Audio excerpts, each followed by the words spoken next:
अस्सलाम वालेकुम, खुशामदीद, सुबह खैर तमाम देखने वालों को। प्रोग्राम का नाम है गुड मॉर्निंग कराची और मेरा नाम है मोहम्मद यासर। नाज़रीन, प्रोग्राम गुड मॉर्निंग कराची में मुख्तलिफ मामलात और मसाइल के हवाले से गुफ्तगू की जाती है और अवामी सतह के जो मामलात और मसाइल हैं उसके ऊपर प्रोग्राम में गुफ्तगू करते हैं। इस वक्त मौजूद गुफ्तगू मुल्की मौशी सूरत हाल है और बजट से कबल अमूमन इसी मामले और मौजू पर ज़्यादा गुफ्तगू देखने का हमें मौका मिलता है। और क्यों ना हो, क्योंकि मौशी मसाइल ही इतने ज़्यादा हैं और हल तलब हैं कि इसके बारे में सवाल ज़रूर किया जाना चाहिए। ख़ास तौर पे हुकूमती पॉलिसीज़ के हवाले से सवालात उठते रहते हैं और बहुत सारे पैगामात हमें मौसूल होते हैं। हर शख्स ये जानना चाहता है कि आने वाले वक्त के लिए क्या हिकमत अमली मुरतब की गई है, क्योंकि अब तक हुकूमत की तमाम तर तवज्जो का मरकज़ और महवर सिर्फ कर्ज़ों का हासिल करना या कर्ज़ों का हुसूल है। बहरहाल अब देखना यह है कि कर्ज़े का हुसूल अगर मुमकिन हो भी जाएगा तो ये मौशी तरक्की किस तरह होगी, इसके लिए क्या हिकमत अमली इख्तियार की जाएगी, जिसके बारे में इलेक्शन से कबल बहुत ज़्यादा दावे किए गए, वादे किए गए, मुख्तलिफ लोगों को ख्वाब दिखाए गए, फ्री बिजली की बात की गई और ना जाने क्या कुछ होता रहा। ताहम ये कतई मुमकिन नहीं था। उस वक्त भी ये आपको बता रहे थे, सियासी जमातों से भी सवाल कर रहे थे, आवाम को भी आगाह कर रहे थे कि ये तमाम चीज़ें मुमकिन नहीं हैं किसी भी सियासी जमात के लिए। बहरहाल अब मुमकिन तो शायद कुछ भी नज़र नहीं आता। ये मौशी मामलात को कैसे दुरुस्त किया जाए, ये एक बड़ा अहम सवाल है। कोशिश करेंगे इस मामले और मौजू पर गुफ्तगू की जाए। आज मौजूद मेहमान स्काइप के ज़रिए हमें ज्वाइन करेंगे और उनसे फिर इन तमाम मामलात पर गुफ्तगू की जाएगी। मौजूद मेहमान का तारुफ ये है कि आप एक मौशी तज्ज़ियाकार हैं, उसके अलावा एक बेहतरीन टीचर भी है और पाकिस्तान के अलावा दुनिया भर के छोटे बड़े तमाम ममालिक में अपनी खिदमात जो है वो टीचिंग के हवाले से और अपनी तहकीक के हवाले से जो है वो अंजाम देते रहे हैं और हमें इस वक्त ज्वाइन कर रहे हैं डॉक्टर मोहम्मद शहबाज। उनको मैं खुशामदीद करता हूँ। डॉक्टर साहब, thank you so very much, बहुत शुक्रिया प्रोग्राम में वक्त देने के लिए। जी बहुत शुक्रिया यासर भाई। डॉक्टर साहब, जैसे मैंने अभी अर्ज़ किया कि कोई भी हुकूमत हो, मौशी प्लान किसी के पास नहीं है और बड़ी आसानी के साथ बातें की जाती हैं, लोगों को ख्वाब दिखाए जाते हैं। कहीं पे घर बनाने का वादा, 50 लाख घर, कहीं पे नौकरियों का झांसा दिया जाता है, कहीं पे ये कहा जाता है फ्री यूनिट दिए जाएंगे, फिर ना जाने क्या कुछ होता रहा है। आपके सामने सारी चीज़ें। सवाल ये है कि ये वक्त कब आएगा कि जब ये कर्ज़ों के हुसूल से बढ़कर भी कुछ किया जाएगा, क्योंकि इस वक्त जो मौशी हमारा जो तरक्की है ना, ये हमारे लिए जो इसको अचीवमेंट हम समझते हैं वो सिर्फ महज ये रह गया है कि हम किसी तरह पैसे पकड़ लें आईएमएफ से या दीगर जो डोनर एजेंसीज हैं उनसे। तो इससे ज़्यादा और क्या कुछ है हमारे पास दिखाने के लिए, और क्या ये मसाइल जितने भी हैं हल तलब, ये मामला ठीक हो सकेंगे? मैं आपसे इसके ऊपर आपकी राय जानना चाहूँगा, ज़रा फरमाइए। जी यासर बहुत शुक्रिया। बेसिकली तो देखें, ओवरऑल अगर पूरी कौम का सोचने का जो ढंग है उसके ऊपर आप नजर दुराएं तो आपको ये नजर आएगा कि हर बंदा इडहाकिज्म के ऊपर चल रहा है। जी। उसको हम यूं कह सकते हैं कि अगर सपोज करें कि आज मेरा दिन अच्छा गुजर गया है तो हम कहते हैं चलो यार ठीक है, आज तुम्हारी दिहाड़ी लग गई है बिल्कुल तो ठीक। कल का कल देखेंगे। बहुत खूब। तो इसी तरह गवर्नमेंट जो है वो भी यही सोच रही है कि ठीक है, साल का पहला टर्म जो हमारा जिसको बोले कि 6 मंथ कहते हैं वो हमारा गुजर गया है। ठीक है, वो हमने दावे किए, वादे किए। अब जब अगले 6 माह आएंगे फिर देखा जाएगा, फिर जब अगले 6 माह आते हैं फिर इस तरह के दावे और ये सारी चीजें की जाती हैं। लेकिन जो कंक्रीट हल है मुआशी मसाइल का उसकी तरफ हम नहीं जा रहे। जी। और शायद हमें, मेरे ख्याल में यकीन नहीं होता, ये यकीन नहीं है कि ठीक है अगर हम मुआशी पॉलिसी बनाएंगे तो उसको हम आने वाले 5 सालों में या 10 सालों में या 15 सालों में कहने के लिए इम्प्लीमेंट कर पाते हैं या नहीं कर पाते। तो फिर हमने क्या किया कि हमने अपनी डेफिनेशन चेंज कर ली।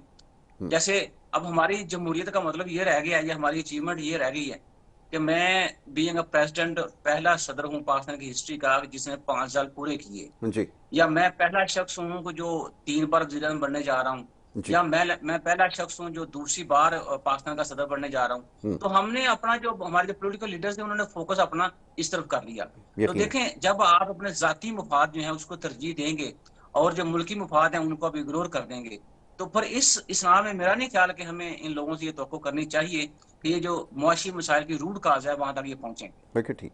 और उसमें अवाम का भी ज़ाहिर सी बात है कसूर है।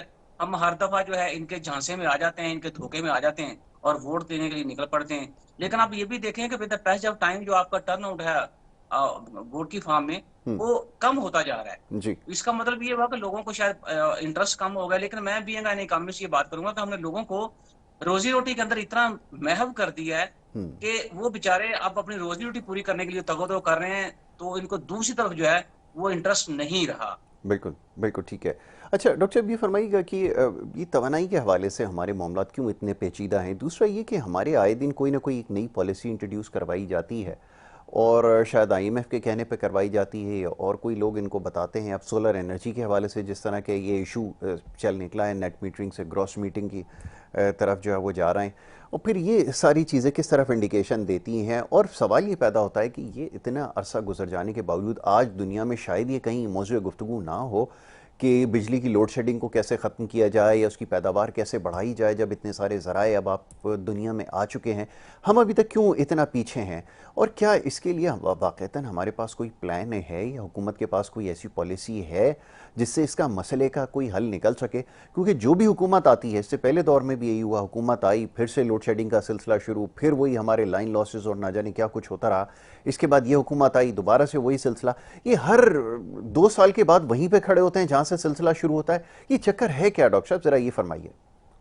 ये मुझे लगता है कि हमें आगे बढ़ना पसंद ही नहीं है। जी। देखें, हमारे प्राइम मिनिस्टर साहब जितने भी अगर जितनी हुकूमतें मैंने अपने होशो हवास में देखी हैं, तो हमारी कोशिश ये रहती है कि हम कर्जे के लिए, जैसे इंट्रो के अंदर आपने बात की, तो हम भाग भाग के दूसरे मुल्कों के पास जाते हैं। हम्म। तो क्या इस मसले के हल के लिए हम नहीं जा सकते या किसी मुल्क से टेक्नोलॉजी बारो नहीं कर सकते? हम्म। हम बड़े फख्र से ये कहते हैं कि 60s में हमने डैम टेक्नोलॉजी चाइना को दी। हम्म। तो आइए हम ऐसा करते हैं कि चलो उस वक्त आपने टेक्नोलॉजी दी थी इनको, मान हम्म। ली बात मैंने आपकी, तो आज आप लोड शेडिंग से छुटकारा पाने के लिए जो चाइना के अंदर अब एनर्जी टेक्नोलॉजी है उसको आप अडॉप्ट कर लें। हम्म। फॉर एग्जांपल, यहाँ मेरे घर में क्या होता है कि मीटर लगा हुआ है, उसके अंदर मैं कार्ड चार्ज करता हूँ हर महीने के एंड पे। जी। और सपोज करें वो कार्ड मेरा 100 युआन का है या 200 युआन का, डिपेंड्स कि कितनी मेरी कंजम्पशन घर के अंदर बिजली की होती है। बिल्कुल ठीक है। जब उस कार्ड में से 90% बिजली मैं कंज्यूम कर लेता हूँ, तो हम्म। इंडिकेशन के तौर पे बिजली मेरी बंद हो जाती है। जी। तो मुझे पता चल जाता है कि इसका मतलब कि मेरे कार्ड के अंदर जो चार्जिंग थी या पैसे जो थे वो कम हो गए, तब मुझे दोबारा फिर वो ऑफिस जाना पड़ेगा, वहां जाकर मैं कार्ड चार्ज कराऊंगा, तो अगला महीना जो मेरा घर के अंदर बिजली उसकी प्रोविजन होगी। जी। तो ये बड़ा सीधा सा फार्मूला है प्रीपेड का। बिल्कुल ठीक मुझे है। ये बताएं कि ये इतने हमारे वफद आते हैं और हम ये भी कहते हैं कि चाइना के साथ हमारी दोस्ती जो है वो हिमालय के पहाड़ से भी ऊंची है और शहर से भी ज्यादा मीठी है। तो हम्म। चलो उस ऊंचाई में से, उस मिठास में थोड़ा सा पोर्शन है बारो करके, तो यही सिस्टम हम इम्प्लीमेंट कर लें। बिल्कुल आप ये ठीक। बिजली चोरी उससे भी बच जाएंगे, आप लोड शेडिंग का मसला उससे भी बच जाएंगे। जो जो लोग बेदरेक बिजली का इस्तेमाल करते हैं बगैर सोचे समझे, बगैर किसी प्लानिंग के, उस चीज से बच जाएंगे। हम्म। तो आप मुझे बताइए कितना मुश्किल काम है। बिल्कुल ठीक है। हम कोई बार मुश्किल बार नहीं। उस तरफ जा रहे हैं जहां से थोड़ा सा, आप एक तरफ आप ये कह रहे हैं कि हम जो सोलर पैनल को हम सस्ता कर रहे हैं ताकि लोग सोलराइजेशन के ऊपर जाएं, हम्म। दूसरी तरफ आप क्रॉस मीटरिंग का कॉन्सेप्ट लेके आ रहे हैं। तो आप मुझे बताएं कि आप अपनी पॉलिसी को खुद ही निगेट कर रहे हैं। तो बिल्कुल मैं ऐसा तो ही है। सीधा इसमें कहूंगा कि आप डिस्करेज कर रहे हैं सोलराइजेशन के ऊपर लोगों को, कि कन्वर्ट करें अपने आप को। अगर लोग कर रहे हैं तो आपका काम ये होना चाहिए कि आप जो सोलराइजेशन मुतल्लिका चीजें थी उनके ऊपर सब्सिडी देते या उनकी कीमतें डाउन करते। बिल्कुल सही। वो करने के बजाय हम दूसरे चले गए, ठीक है। और ये कितना को मार्जिनल लोग हैं, ये कुछ ज्यादा बहुत ज्यादा लोग नहीं है आपके, जो ओवरऑल आपकी जो एनर्जी डिमांड है उसके अंदर मार्जिनल लोग हैं, लेकिन आप उनको भी नहीं छोड़ रहे। तो जी। इसमें तो मेरे ख्याल में आईएमएफ ने तो नहीं कहा कि उनको आप जो ग्रास मीटरिंग है उसके ऊपर, ये मेरा जो हमारी लोकल लेवल की ब्यूरोक्रेसी है, ये हम्म। उनका सजेशन है कि इन लोगों को भी पकड़ें आप। बिल्कुल ऐसा ही है। बिल्कुल आपने सही कहा कि ये हमारे ही अपने जो ब्यूरोक्रेसी में लोग मौजूद हैं, ये उनके फैसले हैं।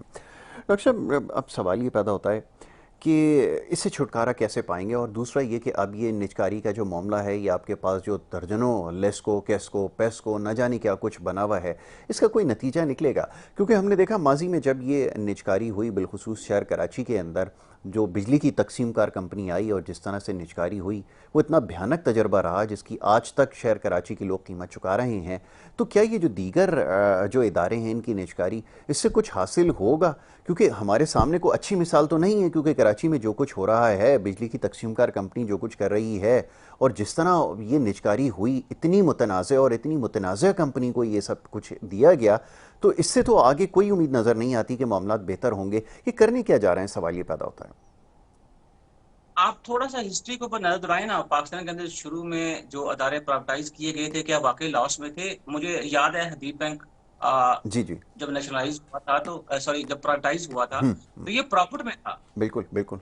आज अब हबीब बैंक जो है उसकी सिचुएशन देखें, पाकिस्तान का लीडिंग बैंक है। हम्म। तो इसी तरह हमें बेसिकली वो जो मैं आपसे मैंने कहा ना कि रूट काज जो है उसकी तरफ हम नहीं जा रहे। हम सिर्फ जान छुड़ा रहे हैं। हम्म, दुनिया में जो पब्लिक एंटिटीज हैं या पब्लिक एसेट्स हैं वो जीडीपी के अंदर खासा कंट्रीब्यूट करते हुए नजर आ रहे हैं। हम क्या हम्म, कर रहे हैं, हम एयरपोर्ट्स जो हैं उनको हमने गिरवी रखा हुआ है, एयरपोर्ट्स को हम लीज पे दे रहे हैं। अब हम जाहिर सी बात है पीआईए जो है उसके हम पीछे पड़े हैं कि उसको प्राइवेटाइज करना चाहिए, लेकिन मेरा ख्याल है उसको कर देना चाहिए, क्योंकि मैंने जितना सफर किया है पीआईए के अंदर, मुझे जो स्टाफ है पीए का, बिलीव मी, मुझे अनप्रोफेशनल लगा है।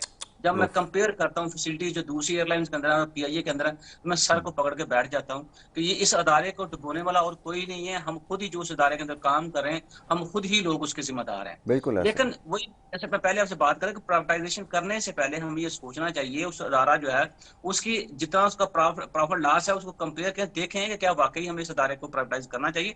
तो हम्म, फिर हमें मेरा ख्याल है उस तरह मूव करना चाहिए, बजाय कि आंखें बंद करके हम ये सोचें कि सारे जो पब्लिक अदारे हैं उनको हम प्राइवेटाइज कर दें। तो मुझे बताएं कि जब आप सारा, जारी बात ये जो आपके असासे होते हैं ये आपका एक सर्वाइवल शील्ड आपकी होती है, हम्म, जब सारे असासे ही आप बेच देंगे हम्म। तो मुझे बताएं फिर आपके पास क्या होगा कि कल को आप किस बेस के ऊपर जो है इन अदारों को अपने मातहत करके तो मुल्की मामला जो उनको चलाएंगे। बिल्कुल ठीक है।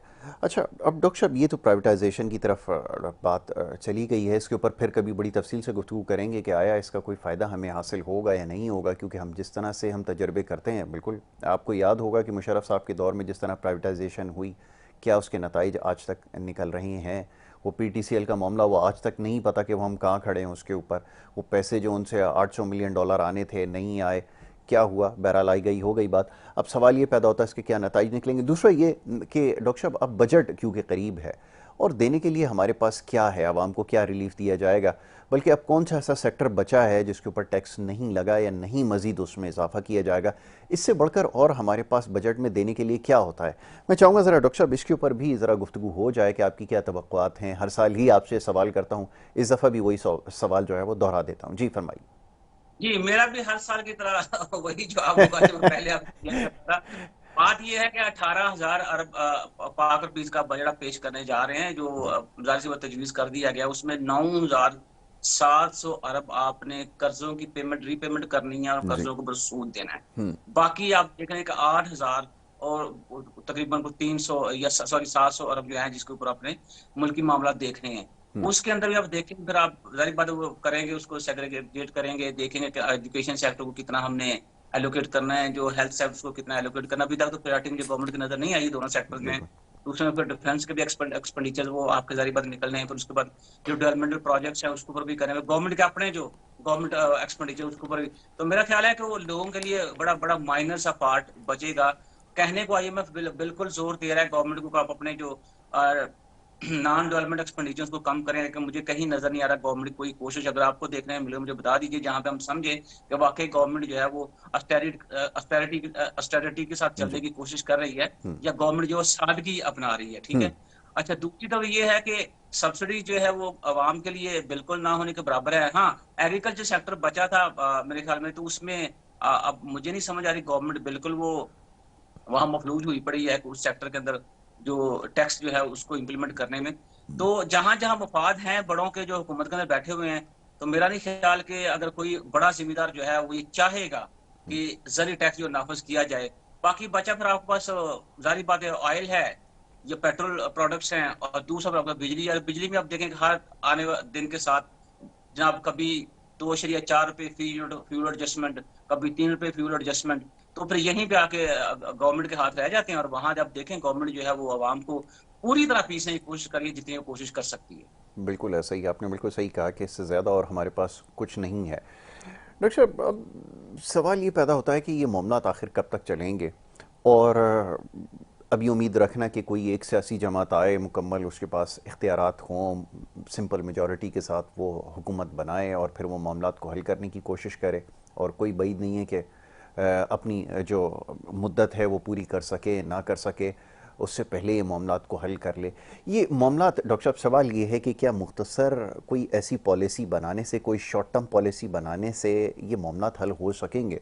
क्योंकि इस केस में नज़र ये आता है जब हम स्टडी करते हैं कि कम अज़ कम इसके पास कोई 25-30 साल का कोई ऐसा प्लान होना चाहिए जिसके ऊपर तमाम पॉलिटिकल पार्टीज़ के अंदर कंसेंसस हो, तब जाके ये मामला शायद हल होने की सूरत में आएगा। लेकिन ये एक इंतहाई बल्कि तकरीबन नामुमकिन है कि तमाम पॉलिटिकल पार्टीज़ इस एक पेज पर आ जाएं या इस एजेंडे पे काम करें कि हमने इकनॉमिक सिचुएशन को, चाहे कोई भी हुकूमत आए, उसको हमने लेकर आगे एक ही तरह से चलना है। ये मुमकिन हो सकेगा क्या? क्योंकि हमें तो नामुमकिन ही नज़र आ रहा है। डॉक्टर साहब, ये ज़रा फरमाइए। देखिए, मायूस मेरे ख्याल में नहीं होना चाहिए, लेकिन अभी तक हमने कुछ सबक नहीं सीखा। अगर आप आज का अखबार पढ़ें तो जी। उसमें आपको पूरा वादे नजर आएगा कि हमारे जो स्टेक होल्डर्स हैं वो किस तरफ जा रहे हैं। हम्म। हर एक स्टेक होल्डर ये कह रहा है जी मैं बड़ा हूँ, दूसरा कह रहा है जी मैं बड़ा हूँ, तीसरा कह रहा है जी मुझे आप कहाँ भूल गए, बिल्कुल आप ऐसा ही। सबसे बड़ा हूँ। तो मेरे ख्याल में इन स्टेक होल्डर्स को चाहिए कि एक दूसरे की जो जाहिर सी बात है वो अहमियत है उसको माने और इकट्ठे सर जोड़ के बैठें। तो हम्म। फिर मुल्की मुफाद की खातर मेरे ख्याल में अपनी सोच को एक पेज पे लेके आए और फिर इसको बताया करें कि ठीक है जी, हम ये 30 साल की पॉलिसी है। चाइना से सबक सीख सकते हैं ये लोग मलेशिया से सबक सीख सकते हैं, ये वियतनाम से सबक सीख सकते हैं, हम्म। कैसे इन मुल्कों ने तरक्की की, ये आपके सामने है। ठीक है जी, 30 साल तक ये प्लान है, इसको हम इम्प्लीमेंट करते हैं। जो भी गवर्नमेंट आए वो इस प्लान को ना छेड़े, और कोई गवर्नमेंट अगर छेड़ेगी तो उसको करार वाकई सजा दी जाएगी। तो अगर इस सेंस में ये सारे स्टेक होल्डर एक पेज पर इकट्ठे हो जाते हैं, लेकिन उससे पहले मैं समझता हूँ अवाम के अंदर शऊर आना बड़ा जरूरी है। जी। जी। अवाम को जो वोट कल को अवाम देंगे तो वो अपने फ्यूचर को या फ्यूचर जनरेशन जो है उनको मदद रख के वोट दें कि हमने अब जितना खेलना तो खेल लिया, अपने साथ भी, अपने मुल्क के साथ भी, और हम्म। अपनी फ्यूचर जनरेशन के साथ भी। अब हमें जो है इकट्ठे होके चलना है और हमें सोच समझ के वोट देना है। ना कि मैं वोट इसलिए दूं कि मैं यासर को वोट दे रहा हूं, जब यासर कल को एमपी या एमएनए बनेगा जी। तो ये कम से कम मेरी एफआईआर जो है वो थाने में दर्ज करवा सके। तो हमें इस कल्चर से बाहर निकलना होगा। बिल्कुल सही कहा आपने कि ये एक सोच को तब्दील करने की ज़रूरत है। और डॉक्टर साहब, ये सोच जो है वो तब्दील कैसे होगी? उसके लिए तो आपको तालीम के ऊपर हंगामी बुनियादों पे काम करना पड़ेगा। उसके लिए तो वाक़तन एक पॉलिसी आपको इंट्रोड्यूस करवानी पड़ेगी। लेकिन ये मुमकिन कैसे होगा? क्योंकि ये जो पॉलिटिकल पार्टीज़ हैं, चाहे कोई भी हो, चाहे जेल वाली पार्टी हो या ऐवानों वाली पार्टी हो, कोई भी पार्टी हो, उसकी तरजीहात में कभी शामिल नहीं होगा कि वो तालीमी मामलात को बेहतर बनाए। अगर ना ऐसा हो गया तो फिर ये कैसे मुंतखब होंगे और ये जो सारा कारोबार है ये कैसे चलेगा, ये समझना हमारे लिए बड़ा मुश्किल है। आपकी क्या राय है? क्या ये मुमकिन हो सकता है कि बगैर तालीम हासिल किए, क्योंकि जो सब शऊर उसमें शऊर की पहली बातें बात हो यह रही है हैं, कि ये कैसे मैं मुमकिन है? जी। हाँ, अपनी एग्जांपल आपको देता हूँ कि जो लोग हम्म। देहात में या शहरों से पढ़ के बड़ी बड़ी पोस्टों पे या बड़ी बड़ी पोजीशन पर बैठे हुए हैं, उनको ये चाहिए कि वो जो जगह जहां से बचपन उन्होंने अपना गुजारा, जहां बचपन में उन्होंने तालीम हासिल की, उन उन जगहों को कुछ लुटाएं। हम्म। इसकी हम्म। एग्जांपल मैं आपको यूँ देता हूँ कि मैं जो मेरे गांव का प्राइमरी स्कूल है, अब तो खैर वो हाई स्कूल हो गया, जहाँ से मेरी दोनों सिस्टर ने प्राइमरी पास किया, तो वहाँ जी। मैंने अपने बेटे के नाम का एक ब्लॉक बनवा रहा हूँ, 4 कमरों का। हम्म। तो हम्म। ब्लॉक का जो हाफ पोर्शन है मैंने अपने प्राइमरी टीचर का नाम किया है, और जो उसका अपर पोर्शन है वो मैंने अपने जो रिसर्च में टीचर है कराची में, मैंने उनके नाम किया है। माशाल्लाह। तो हुआ क्या कि मैं एक दिन से गाड़ी पे जा रहा था, मुझे एक बंदे ने रोका, मुझे कहता यार मुझे तुमसे काम है। हम्म। मैं कहा जी बोलिए। कहते यार ऐसा करो कि मेरे घर के सामने जो गली है ना हम्म। मेरे घर, तो उसको बनवा दो। ठीक। मैं कहा भाई मेरे पास जो पैसे थे मैं तो अपनी जेब से पैसे लगाता हूँ। हम्म। अब मैं कोई पॉलिटिकल लीडर तो नहीं हूँ, आपका कोई यूनियन काउंसिल मेंबर तो नहीं हूँ, या हम्म। वो हम्म। क्या कहते हैं उसको, एमपीए तो नहीं हूँ। तो मैं तो बच्चियों को स्कूल के अंदर जो काम करवा रहा हूँ। तो कहता यार छोड़ो बच्चियों को, तुम ऐसा करो मेरी गली जो है वो बनवा दो। यकीन करें यासर, मैं उस बात के ऊपर इतना 2 दिन शॉक में रहा कि उफ। यार ये लोग कहाँ रह रहे हैं, बच्चियां सारों की साझी होती हैं, तो आपको फख्र होना चाहिए इस बात के ऊपर। कोई बंदा जो है गाँव हम्म। का उठ के वो इतना कंसर्न है हमारी फ्यूचर जनरेशन के लिए। लेकिन हमें जो हमारे घर के सामने नाली है वो हमें ठीक करना ज्यादा जरूरी लगा है, बजाय कि हम बच्चों के ऊपर या बच्चों के एजुकेशन के ऊपर खर्च करें। तो जो बताएं। मैं आपसे बात कर रहा हूँ ना कि जी। जी। अवाम को शऊर जो है, तो अवाम को शऊर तभी आएगा जब तालीम की अहमियत जो अवाम को बताएंगे, और अवाम फिर तालीम की अहमियत को सामने रख के आपसे बात करेंगे कि भाई ठीक है बाकी सारा कुछ बाद में, हम्म। तालीम और सेहत जो है वो सबसे पहले, और इसके ऊपर हमसे बात करें। बहुत तो खूब। तब जाके ये पॉलिटिकल लीडर जो है इनको भी समझ आएगा कि अवाम जो है अब हमसे अपना वो जो राइट है ना, जिसे कहते हैं साडा हक इत्थे रख, इत्थे रख, उसके ऊपर बिल्कुल बात ठीक है। करेंगे। तो ठीक हमें हो अब गया। इस तरह से डॉक्टर साहब, एक ब्रेक के लिए कहा जा रहा है, एक छोटी सी ब्रेक लेनी है। ब्रेक के बाद जब वापस आते हैं तो और जो दीगर मामलात और मौजूद हैं उस पर गुफ्तगू की जाएगी। एक छोटा सा ब्रेक यहाँ पर ले रहे हैं, ब्रेक के बाद वापस आएंगे। आप देखते रहिए हमारा प्रोग्राम।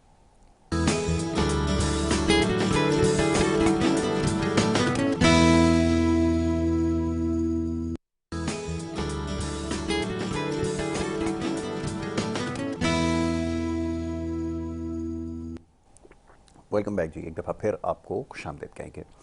और ब्रेक पे जाने से पहले डॉक्टर मोहम्मद शहबाज से हमारी गुफ्तगू हो रही थी मुआशी इस्लाहात के हवाले से। और बात कर रहे थे तालीम के हवाले से, जो कि इक़तदारात हों या कोई फ़ैसले ऐसे किए जाएँ जिससे मुल्क की इकॉनमी को ठीक किया जाए। यही गुफ्तगू है, यही बहस हमारी जारी रहेगी। डॉक्टर साहब को एक दफ़ा फिर वेलकम करूँगा। डॉक्टर साहब, आपको मेरी आवाज़ आ रही है? जी बिल्कुल आ रही है आवाज आपकी। जी डॉक्टर साहब, अब सवाल ये पैदा होता है कि ये अनसर्टेनिटी, ये जो गैर यकीनी की सूरत हाल है, ये किसी भी मईशत के लिए ज़हर कातिल साबित होती है, लेकिन यहाँ पे ये मसला कभी हल नहीं हो सका है। ये हुकूमत हो, इसके बाद हो, या शायद आगे भी अगर कोई हुकूमत बन जाए, तो ये जो गैर यकीनी की सूरत हाल है, इसका ख़ात्मा कैसे हो, सवाल ये पैदा हो। तो मुझे समझ नहीं आती कि इतना पैसा जो है इसको 60-70 साल की उम्र तक कमा के लेके कहाँ जाएंगे।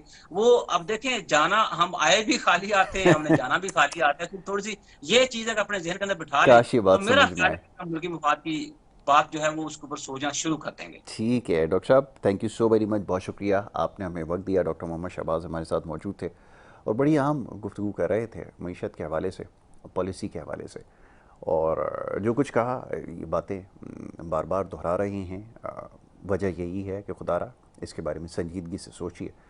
और अगर ऐसा ना हुआ, बार बार मैं देख रहा हूँ कि दिखाया जा रहा है आखिरी मौका, आखिरी मौका, इनके लिए तो नहीं है। ये दोबारा फिर से एक सिलसिला होगा, उसके बाद दोबारा से आएंगे ऐवानों में, फिर वो सिलसिला होगा, फिर इनके बच्चे, और ये सिलसिला चलता रहेगा, कभी रुकने वाला नहीं है। लेकिन उसमें ज़रूरी ये है कि रियासत की बका के लिए संजीदगी से काम किया जाए। अगर ये ज़िम्मेदारी आपको मिल ही गई है, तो आपने इसके बारे में आप सोचना होगा, क्योंकि अगर ये मुल्क ना हुआ, खुदा ना करे, तो फिर ये सारी सियासत, ये सारे मामला जो आपके इस वक्त चल रहे हैं, ये शायद आगे ना चल सकें। और ये जो आपने लंबी लंबी प्लानिंग की भी है, बच्चों को किस पोजीशन पर बिठाना है, क्या होते दिलवाने, शायद ये भी आपको मैसर ना आए। इससे ज़्यादा और कुछ नहीं कहूँगा। ब्रेक के लिए कहा जा रहा है, ब्रेक के बाद दूसरे सेगमेंट की तरफ हमें बढ़ना है। आप देखते रहिए प्रोग्राम गुड मॉर्निंग कराची।